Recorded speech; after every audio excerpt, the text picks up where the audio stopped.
A palavra de Deus no primeiro livro de Samuel, do capítulo 18, vamos ver aqui, do capítulo 18 ou 17? 17:55. 17:55. A palavra diz assim. Eu vou ler do 48 para você entender o que Deus quer falar com você. Sucedeu que, dispondo-se o filisteu a encontrar-se com Davi, este se apressou e, deixando as suas fileiras, correu de encontro ao filisteu. Davi meteu a mão no alforje e tomou dali uma pedra, e com a funda lhe atirou, e feriu o filisteu na testa. A pedra encravou-se-lhe na testa e ele caiu com o rosto em terra. Assim prevaleceu Davi contra o filisteu, com uma funda e com uma pedra, e o feriu e o matou. Porém não havia espada na mão de Davi. Pelo que correu Davi e, lançando sobre o filisteu, tomou-lhe a espada e desembainhou-a e o matou, cortando-lhe com ela a cabeça. Vendo os filisteus que era morto seu herói, fugiram. Então os homens de Israel e Judá se levantaram e jubilaram e perseguiram os filisteus até Gate e até as portas de Ecrom. E caíram filisteus feridos pelo caminho de Saaraim até Gate e até Ecrom. Então voltaram os filhos de Israel de perseguirem os filisteus e lhes despojaram os acampamentos. Tomou Davi a cabeça do filisteu e a trouxe a Jerusalém, porém as armas dele pô-las Davi na sua tenda. Quando Saul viu sair Davi a encontrar-se com o filisteu, disse a Abner, o comandante do exército: de quem é filho esse jovem, Abner? Respondeu Abner: tão certo como tu vives, ó rei, não sei. Disse o rei: pergunta, pois, de quem é filho esse jovem? Voltando Davi de haver ferido o filisteu, Abner o tomou e o levou à presença de Saul, trazendo ele na mão a cabeça do filisteu. Então Saul lhe perguntou: de quem és filho, jovem? E respondeu Davi: filho de teu servo, Jessé, belemita. Vou sublinhar aqui para você. De quem é filho esse jovem? Já sabe que Davi não era conhecido. Porque se você for dar uma lida na história, né, que fala sobre a família de Davi e do seu pai Jessé, não tem muita coisa não tem muita conexão, não tem muita relação aqui. Mas nós entendemos que Jessé, ele foi filho de Obed, né? E ele era neto de Ruth. Obed era neto de Ruth, né? Lembra da Ruth Moabita, que saiu da terra de Moabe, viúva, foi com Noemi, casou-se com Boaz. Ela começou ali do nada, do zero, sem nada nas mãos, e se tornou a dona de tudo aquilo que Boaz possuía. Pois é. Jessé, ele foi filho de Obed. E ele foi neto de Ruth, né? Então, Ruth era a bisavó de Davi. Jessé, ele com certeza, ele herdou propriedades, né, da família, da descendência dele, até porque se você for olhar a história de Boaz, Boaz era muito rico, tinha muitas propriedades, né? Tinha muitos servos e servas trabalhando ao seu dispor, estavam sempre ao seu dispor. E Jessé morava em Belém, a habitação dele era em Belém, e ele tinha 8 filhos e 2 filhas.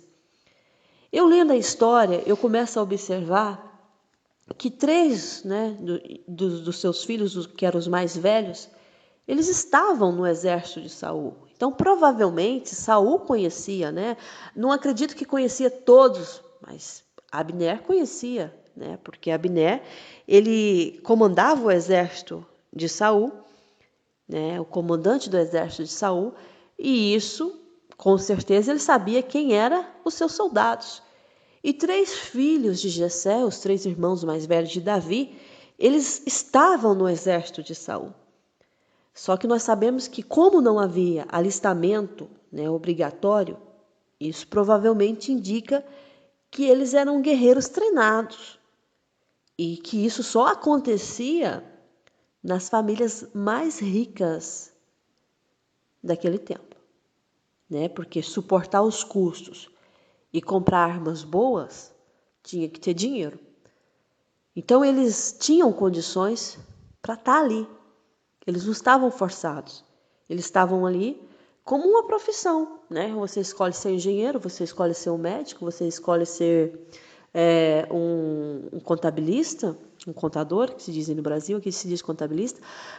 Você escolhe inúmeras profissões. Ou você também escolhe estar no exército, né? Ou ir para a marinha. E eles, os três mais velhos, eles optaram por estar no exército do reinado de Saul. Jessé tinha esses filhos, né? Tinha também duas meninas. Só que Davi não era conhecido. Você observa que Saul não estava entendendo quem é esse jovem que matou o gigante Golias e tem em suas mãos a cabeça do gigante. Saul queria mais informações sobre Davi. Quem é esse moço? De quem ele é filho? A gente sabe, eu estudando alguns sinônimos de filhos, a gente sabe que, eu até anotei aqui, os sinônimos de filhos, eu pus no plural, filhos, não filho, é tudo que envolve descendência, prole, frutos, crias, filhotes, bebês, nenês, progenitura, herdeiros, sucessores, posteridade, geração, raça e renova. Então, esses eram os filhos de Jessé. Então estava incluída a descendência de Jessé. E quando nós ligamos os sinônimos a pais, aos pais, né, no plural, nós sabemos que nós somos, né, nós que somos pais, nós sabemos que somos genitores ou progenitores. Nós queremos que a nossa geração seja bem-sucedida. Nós queremos que haja uma genealogia, não é? Fulano, gerou ciclano, e assim a família tal. Você conhece nessas terras mais altas aqui de Portugal, ou nas terras mais ricas, aonde você vai estudar a história de pessoas que, né, os netos, os bisnetos hoje, os tataranetos, que herdaram coisas, né, de muitos e muitos anos, longas datas. Até um tempo atrás, eu estive na casa de um senhor, e essa casa é considerado como uma casa, ele criou essa casa como uma casa de férias, né? Ele era uma casa de estilo, um castelo antigo, e ele reformou por dentro e fez quartos de hotel, né? E criou aquela quinta como uma casa para turistas. E aquilo sempre vai pessoas curiosas, porque a entrada é uma porta gigantesca de madeira, depois tem muros, depois tem vinhas, depois tem aqueles monumentos antigos. Então, assim, isso veio do tataravô dele. E eu entrei na casa e fotos, né, daquelas pessoas, e antigamente eles faziam aquelas fotos do patriarca, né? Mas a matriarca em pés, depois os filhos, depois os netos, os bisnetos. Então tinha aquela família, né? De muitos filhos, porque antigamente tinham muito mais filhos do que hoje, né? Nós sabemos que as mulheres não têm o mesmo tempo que antigamente. As mulheres hoje têm uma vida muito movimentada, muito corrida, então, né? Quanto menos filhos, melhor, menos trabalho. Só que antes, né, naqueles tempos antigos, as mulheres viviam para ali da casa, para gerar filhos, né? Cada ano era um filho.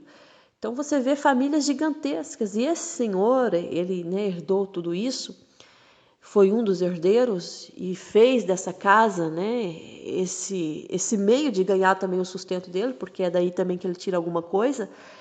E nós entendemos que nós, como pais, né, nós queremos que nossos filhos, eles tenham um futuro glorioso. Nós queremos que os nossos netos sejam reconhecidos.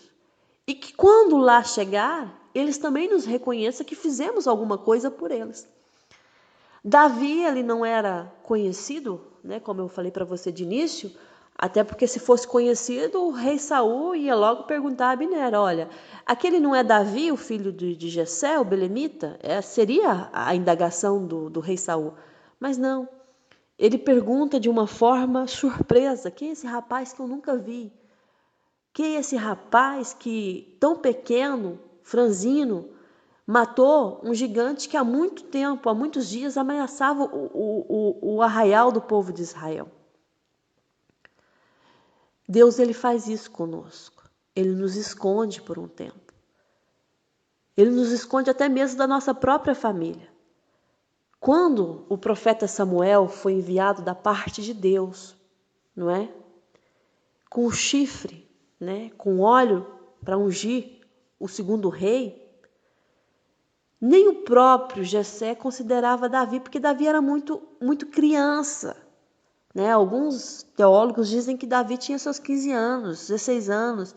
Ele era 14 para 16 anos. Então, assim, não tem uma idade, vamos falar, Davi tinha tantos anos quando o profeta Samuel foi lá. Então, a Bíblia ela não revela a idade de Davi quando ele foi ungido. Né? Alguns tiraram 15 anos de idade, mas não tem aquela idade. Olha, ele foi como tem alguns reis que a Bíblia fala, ocupou o trono com 18, com 20, 23. Não, Davi, ele era muito moço, né? Então o pai olhava para ele, claro que o pai considerava os mais velhos, né? Por ser guerreiro já do exército, por já estar no exército. Alguns estudiosos da Bíblia falam que Davi foi ungido com 12 anos. Davi, com 12 anos ungido, era uma criança. E até tem umas pessoas, uns teólogos, que dizem que Davi, mas o pai e a família, quando o profeta Samuel foi lá na casa dele, nem sabia o que era aquilo, que unção é essa. Eles achavam que até que ele ia para a casa dos profetas, né? Que nunca passou na cabeça deles que Davi seria rei. Então não há uma idade fixa, né? Vamos dizer, olha, Davi estava com 15, com 14, não. O que nós sabemos é que ele era muito moço, muito inexperiente. E só começou a reinar com seus 30 anos. Então ele foi ungido com certa idade, vamos dizer, vamos dar uma idade de 12 anos. Passaram 18 anos para ele assumir a unção que foi derramada sobre ele.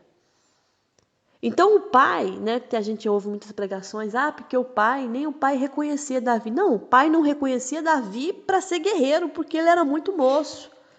O pai não reconhecia Davi para ser rei, quem imagina? É claro que sempre vai pelo primogênito, sempre vai para o mais velho. Só que quando Deus quer confundir as coisas, ele confunde. Quando Deus quer te honrar no meio da tua família, ele te honra. Quando Deus quer te tirar de um lugar onde as pessoas olham para você e te consideram um nada, é verdade, um nada. Mas Deus fala, não, mas eu tenho um propósito para fazer na sua vida. Aí o que Deus faz? Deus começa a confundir as coisas. Até o próprio Saul, o rei Saul, nas suas palavras, ele não estava entendendo o que estava se passando. Porque ele estava esperando da mão de todos do seu exército, dos grandes homens que ali estavam lutando, mas nunca ele esperava da mão de uma criança, de um jovem que ali inexperiente, porque nem se você for olhar, nem na guerra ele participava.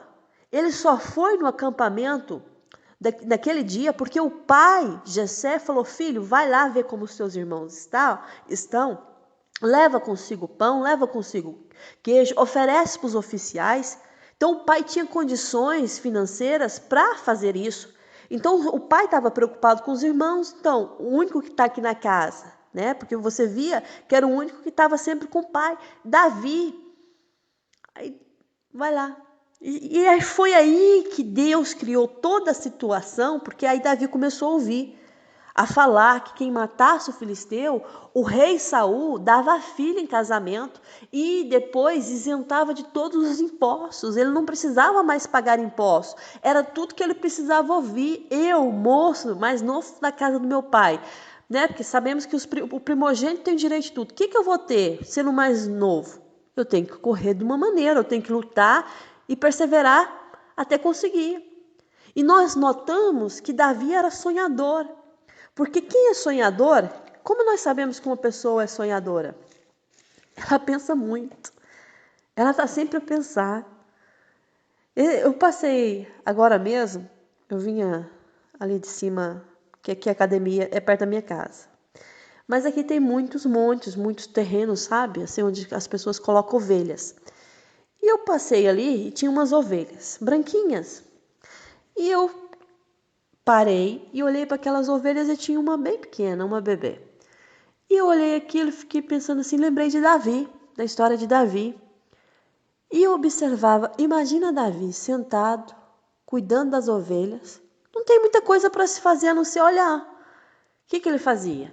Ele aproveitava a oportunidade para escrever. Escrever seus salmos, escrever música, né? Ele gostava de cantar e tocar. Então, isso fazia parte do talento que Deus havia já concedido a ele, e ele já sabia que tinha isso dentro dele. Então, o sonhador, ele sonha porque ele tem tempo ali para pensar. Então, Deus nos dá tempo de sonhar. Porque quando acontecer a realização, você já não vai ter tempo, porque você já está dentro do sonho. Davi, depois que foi ungido, aí começou a batalha. E depois que ele se tornou rei, não tinha tempo.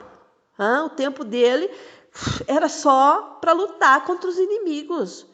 Né? Então, pouco tempo que ele tinha, ele tirava para escrever os salmos. E tirava para dedicar ao Senhor.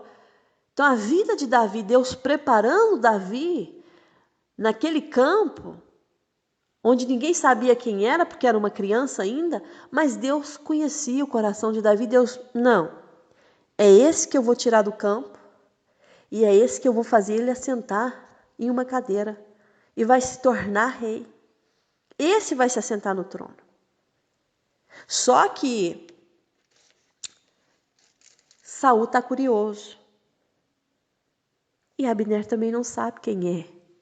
Porque os irmãos também não comentavam de Davi. Não interessava comentar de Davi. Para que comentar? A gente só comenta de uma coisa quando a gente interessa sobre o assunto. E denota que Davi não era tão interessante assim para comentar dele, porque ninguém sabia da existência de Davi. As pessoas só comentam de algo de nós porque é algo que está chamando a atenção, algo que é interessante, algo que me tira a atenção e leva para a vida daquela pessoa.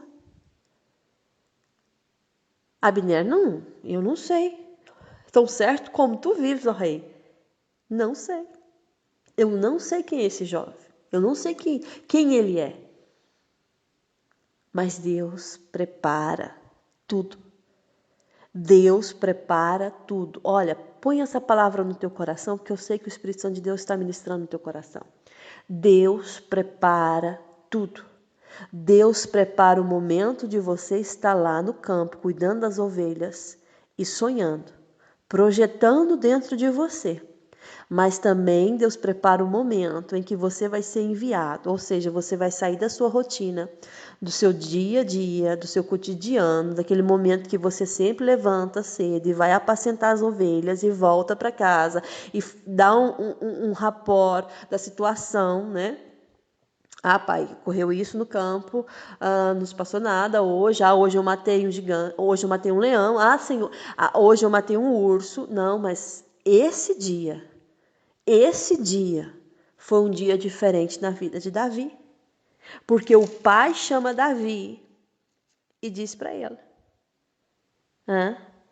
anda cá, Davi. Vai levar para os teus irmãos uma efa de trigo tostado, estou preparando aqui. Leva também 10 pães. Vai ao acampamento. Leva esses queijos, dá aos comandantes de 1000. Visita os teus irmãos e vê se eles estão bem. Chega um momento que Deus vai te tirar dessa monotonia, porque se torna monótono. Quando eu faço muito sempre uma coisa, se torna uma monotonia. E tem coisas que Deus faz, desperta. Vai sair dessa monotonia. Quando eu trabalhei tantos anos na fábrica na Suíça, cedo, fazia isso, ia para a fábrica, trabalhava, né, deixava o menino na babá, ia trabalhar, voltava, pegava o menino e ia para casa. Era sempre assim, aquela vida, sempre rotineira. Só que chega um momento que Deus faz, chegou o momento de virar a página. Chegou o momento de eu dar para você um clique e você despertar. Deus vai despertar você. Deus está dizendo que você vai sair dessa rotina, porque Deus quer te levar para outro lugar, que lá vai ser o momento que você vai ocupar a cadeira que Ele te prometeu. Vai sair, não preocupa o teu coração, mas e se eu não conseguir? A única coisa que você tem que fazer é obedecer à voz do teu pai, levar a efa de trigo, os pães e os queijos e ver como seus irmãos estão. Mais nada. Quando lá chegar, aí a coisa vai mudar. Ele vai. Só que quando ele vê que aquele homem está insultando os israelitas, aquilo para ele é demais. Aí o irmão mais velho, Eliabe, começa a ver que Davi está ali, a pegar informações. E vai ser assim. Vai ter gente que vai ficar incomodado. Aonde Deus está te levando e com quem você está falando. Só que a minha direção, eu tenho que cumpri-la. Para quê? Para ver resultado. Eliabe começa a ver que o irmão está falando com homens que estavam lá no acampamento. Ficou irado contra Davi.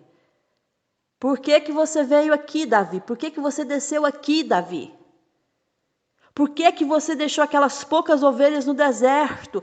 Quando chega o momento de você deixar as ovelhas no deserto, não tem como você falar, eu vou ficar. Não, porque Deus falou, você vai deixar as ovelhas, você vai lá no acampamento e eu estou fazendo algo que vai mudar a sua vida. E mesmo que fale, por que você deixou aquilo por isso? Não me importa, porque é Deus que está me direcionando, está me levando no caminho certo. E quando é Deus, a direção, ela é boa. Davi não esperava nada disso. Mas Davi era um sonhador. E quem é servo de Deus sonha mesmo, porque sabe que o Deus que nós servimos é o Deus que realiza sonhos. Nós que servimos a Deus, nós sabemos que Ele pode realizar o impossível. Davi sonhava no campo e Deus sonhava junto com Davi. Davi talvez imaginava ter rebanhos e rebanhos de ovelhas e ser senhor da sua quinta e ter servos e servas a trabalhar para ele, mas nunca, tenho certeza disso que eu estou falando, que Davi imaginava se assentar no trono. Só que como a palavra diz que os pensamentos de Deus são mais altos que os nossos, os caminhos são mais elevados que o nosso, a palavra está dizendo, você pensa do jeito, você sonha grande, mas eu sonho maior para você. Aí o que acontece? Davi sonhava e Deus sonhava com ele. Davi desejava e Deus desejava por ele. Aí chegou o momento, Davi, chegou o momento de realizar o sonho, certo? Davi, chegou o momento de executar aquilo que está no seu coração, certo? Davi vai, não sabendo o que Deus já estava preparando para ele. Não entendendo que Deus já tinha falado, eu te ungi, eu te chamei. Eu tenho algo para fazer na sua vida, você é escolhido meu. Quando Eliabe, o irmão de Davi, vê aquilo, começa a afronta. O que você veio fazer aqui? Desceu aqui para quê, Davi? O que você quer saber do que, Davi? Aí você deixa lá as poucas ovelhas no deserto. Eu conheço, Davi, a tua presunção e a tua maldade. O rapaz não foi lá por mal. Ele só estava lá pelo que o pai Jessé falou, filho, vai e faça o que eu estou mandando. E ele, como filho obediente, ele foi. Sabe como é que Deus ouve a oração? A oração que é ouvida? Quando você é obediente. Quem tem filhos aí, quando os filhos são obedientes, você faz a vontade deles? Não faz, só se você não tiver domínio sobre os seus filhos. Autoridade sobre eles. Mas quando os seus filhos são obedientes, você faz a vontade deles? Não faz. Quando Deus ouve a nossa oração? Quando nós somos obedientes a Ele. Quando nós sabemos pedir, não pedir para querer se aparecer. A palavra diz que nós não recebemos porque nós não sabemos pedir, porque nós pedimos para o nosso ego. Nós pedimos porque queremos mostrar, aparecer e não pensamos que aquilo que nós estamos pedindo vai fazer alguma diferença na vida do próximo, a não ser na nossa. E eu sempre falo, Deus não é egoísta. E se tem uma coisa que Deus gosta é de te abençoar para você abençoar o próximo. Davi estava lá inocentemente. Aí já vem uma pessoa ousada, que é o próprio irmão, a desafiá-lo e falar coisas que não eram cabíveis naquele momento, porque Davi nem sabia porque estava lá. Davi só foi porque o pai enviou. Tem coisas que Deus vai te enviar que você nem sabe porque você está aí, mas foi o pai que te enviou. Tem lugares que você vai pisar com a planta dos teus pés que você nem sabe por que você pisou, mas foi o pai que te enviou. Tem pessoas que você vai falar que você nem imaginava. Por que eu estou aqui de frente a essas pessoas? Mas foi o pai que te enviou. Porque é através desse cenário que você vai entrar em outro. Através desse cenário que a cortina vai abrir e as pessoas vão estar lá sentadas vendo o que Deus está fazendo na sua vida. Eu conheço a tua presunção. E eu conheço a tua maldade. Maldade, que maldade. Coitado do rapaz. O que ele só queria saber, o que está acontecendo. E as pessoas comentavam, está desafiando. Golias está desafiando. Golias está dizendo que nós não temos força para lutar contra ele. Ele afronta sempre o povo. E ele está lá clamando, falando que vai nos matar, que vai nos destruir. E lá estava ele. E Davi, mas espera aí. E o próprio Davi fala, quem é, pois, esse incircunciso filisteu para afrontar o exército do Deus vivo? Foi o único que abriu a boca com inteligência e falou, quem é esse para desafiar o Deus vivo, o Deus de Israel?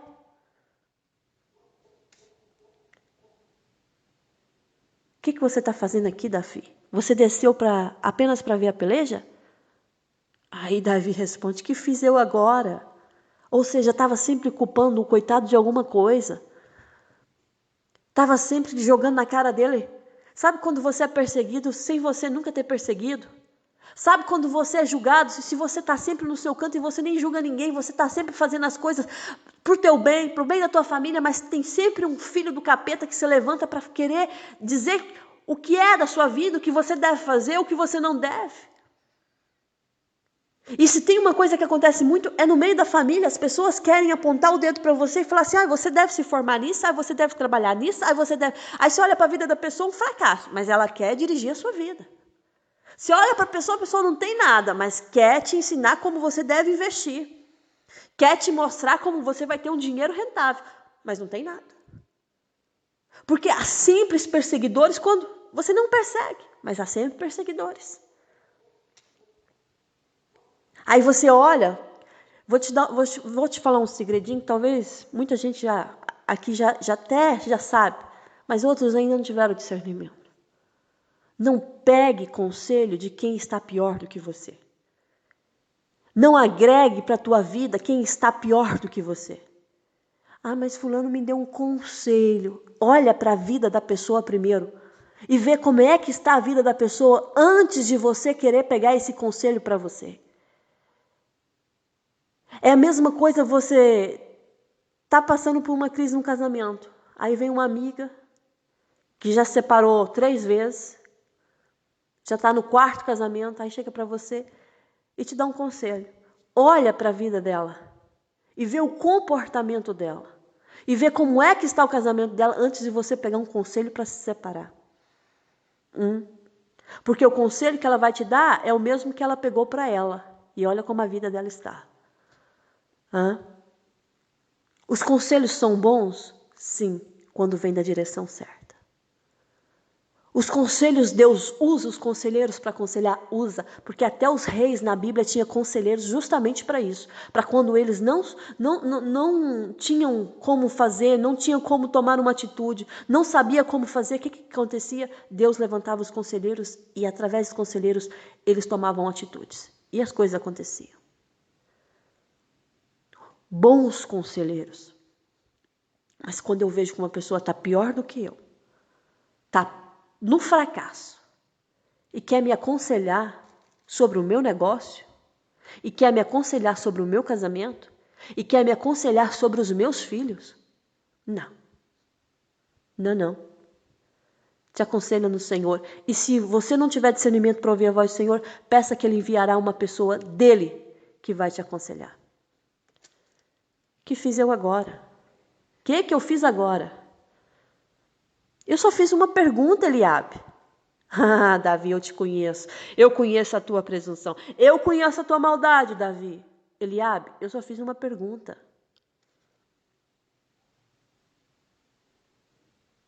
Aí ele virou-se. Sabe o que Davi fez? Vou ler lá para você.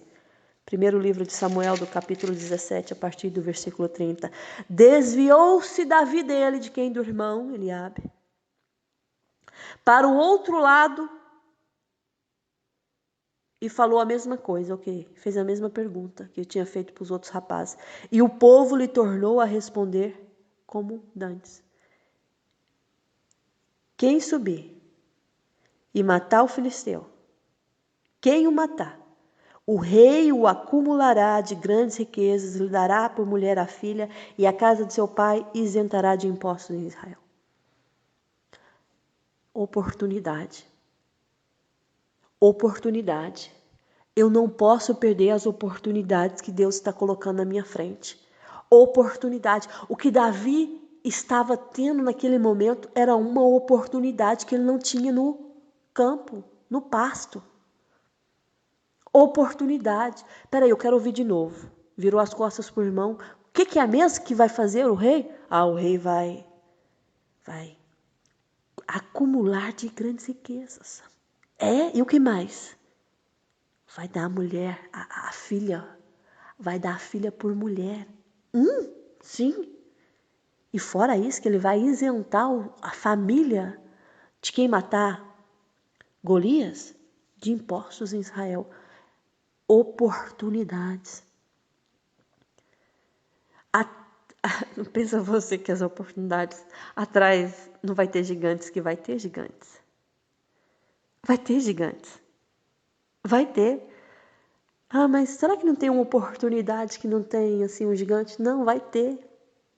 Franzino ou grande, ou, não sei, tamanho de gigante. Vai ter gigantes, mas a oportunidade está aí.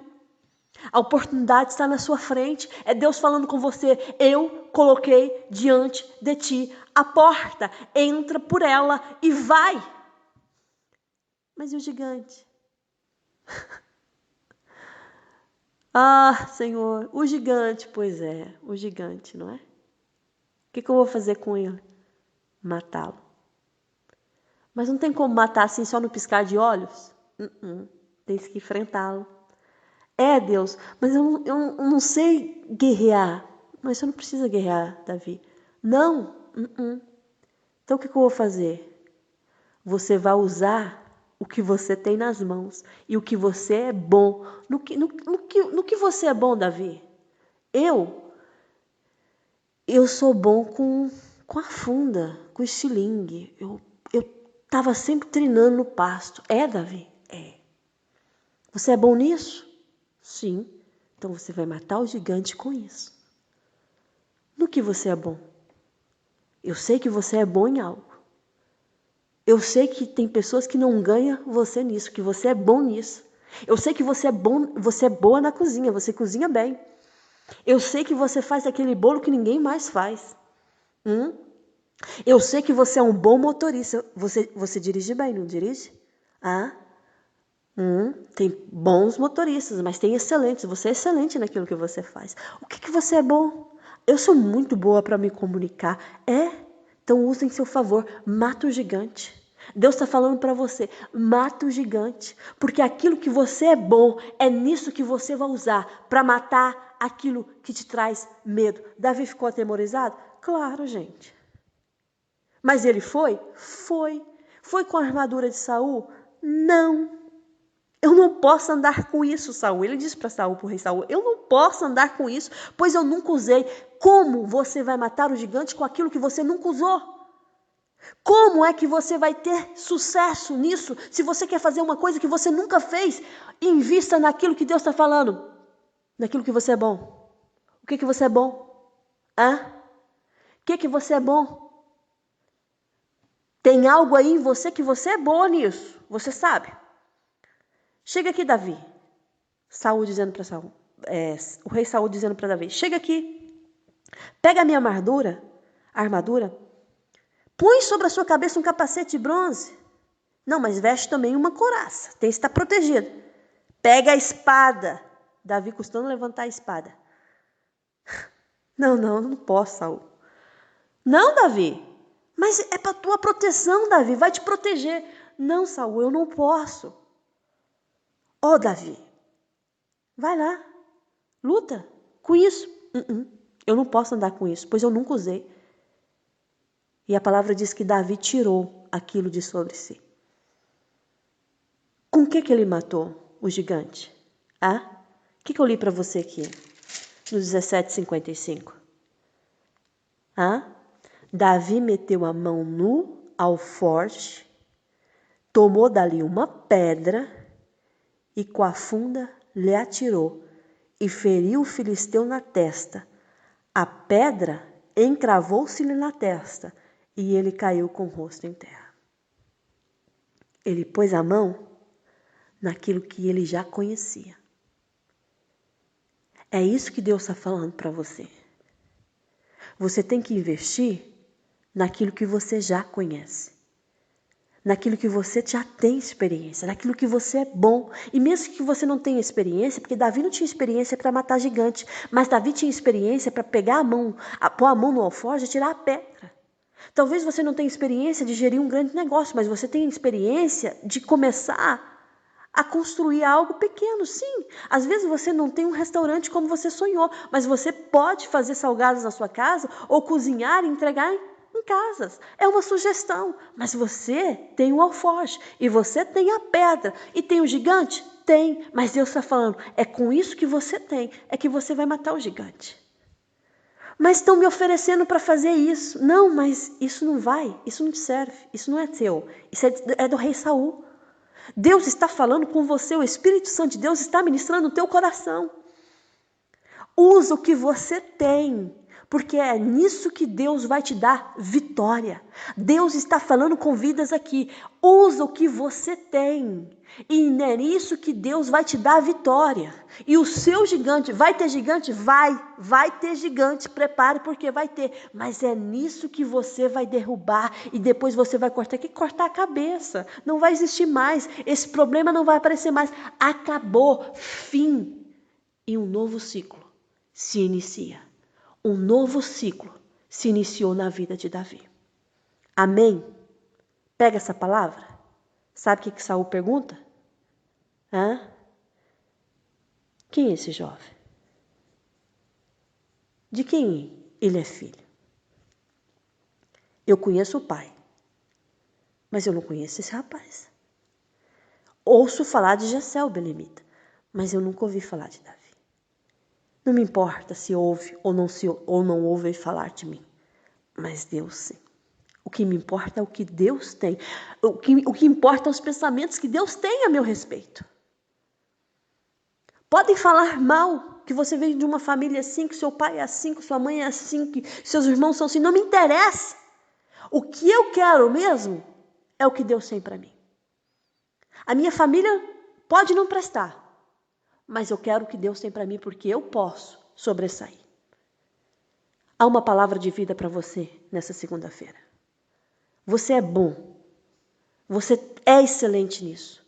Você vai matar o gigante com isso que você tem nas mãos. Não com a armadura do teu próximo, não com a sabedoria do teu próximo, não com o conselho do teu próximo. Deus está dizendo para você, é bom nisso. Execute, porque eu sou contigo. E o cenário começa a mudar. Assim diz o Senhor para você. Que Deus abençoe sua vida, abençoe a sua casa. Amém. Uma excelente semana aí para você que vem. Essa semana agora que está surgindo. Um beijo forte no seu coração. Que a graça e o amor do nosso Senhor Jesus Cristo esteja com você, com toda a sua casa, viu? E até a próxima mensagem, se o nosso Deus permitir. Fica na paz do Senhor. Amém.